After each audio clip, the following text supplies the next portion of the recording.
Aaron Shriver, Gaining Fast on Memphis Media. Sara Evans, dude, you just blew it up out there. That was phenomenal. I know we were talking, I haven't seen you since, I don't know when it was, it was Wheeling, West Virginia, Mudstock, Brad Paisley. It's come a long way since then. My question tonight, when picking songs for an album, do you have a favorite songwriter to write with or to choose from? Like, you've wrote with George Dukas, Randy Foster, Hillary Lindsay, or cuts with Luke Laird, Diane Warren, Marcus Hammond, too. Is there a favorite you have out of that group or anybody else that you write with or pick songs from? Yeah, I mean, all of those that you just named are my favorites, and then we're writing an album right now actually to start recording in January. And so I've been writing with a lot of new people that I've never written with before, like Sean McConnell and a girl named Maddie Diaz, and then Jared Kay. But yes, all the ones you named are Luke Laird's one of our favorites. They're always my go-tos. And Luke Laird and Hillary Lindsay and I wrote an amazing song called I Hope I Don't Get Drunk Enough. And I've never recorded it, but I think it's going to go on this new record. Yes. So Copy That came out in 2020. It was your first solo album in 3 years. Why did you go covers on that album instead of originals on that album for your first one in 3 years? It just seemed like the right time, and the fact that it was the first one in 3 years doesn't faze us because it takes so long to make a record and so long to write it. I'd rather wait for an album to come out. I know you're putting some time into it. You love producing. I know you produce a lot of it yourself too. Correct. So. And so 3 years is really an average time between albums. It just felt like the right time because I was moving back to Nashville from Birmingham, Alabama. And I'd always wanted to make a covers record. And so I was just like, let's do it now. Was it hard picking those 13 songs? Yes, it was very hard. I'm sure some really good ones got left out. Yeah, there are thousands and thousands of great, amazing songs. And it was so hard to just say, okay, this is our group. Yep. And then right after I was done and it was mastered and released, and then I kept hearing songs. I was like, dang it! I didn't pick that one. Yeah, for instance, Take On Me. Oh. By the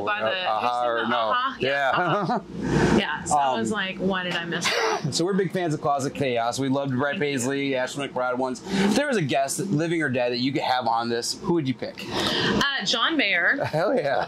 That'd be a good one. John Mayer is one of my musical idols. My children were raised on John Mayer. I got Room for Squares when it first came out. My kids were babies. And so he's one of those artists that means so much to our family. Yep. But it's a running joke because John Mayer ignores me, and I don't know why. But he's who I would want to have next, on the next season when we start it up again. So Olivia's dropped her first EP. What kind of advice did you give her, or even any young women out there starting off in the business? What would you tell them?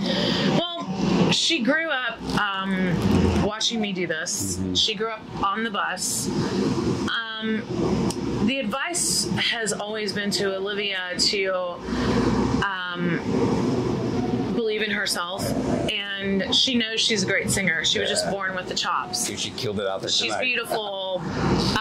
Just really believe in yourself and do whatever it takes. And even though you're the child of a star, that doesn't guarantee your success. She still has to pave her own way, and so everything else, she's not going to get it kind of handed to her in her way. She still has to grit her own teeth out there. So I love that.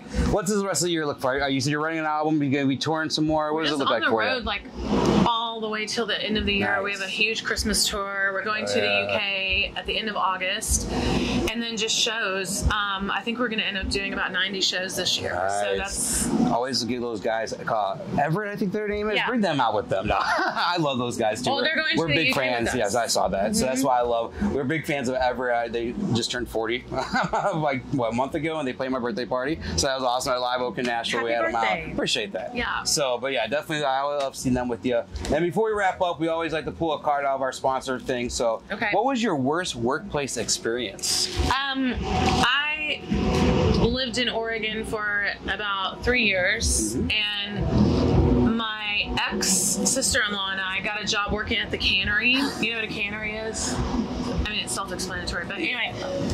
So we spent a graveyard shift chopping broccoli as it went by on the conveyor belt, just chopping broccoli. Oh my god! And we quit that night. Yeah, that's why I got one and done. Yeah, so it was like guys, Sara Evans. If she comes around, check her out. Definitely this new music that she's writing. Everything she's written is amazing. Thank you. Check it out, guys. Thanks for tuning in.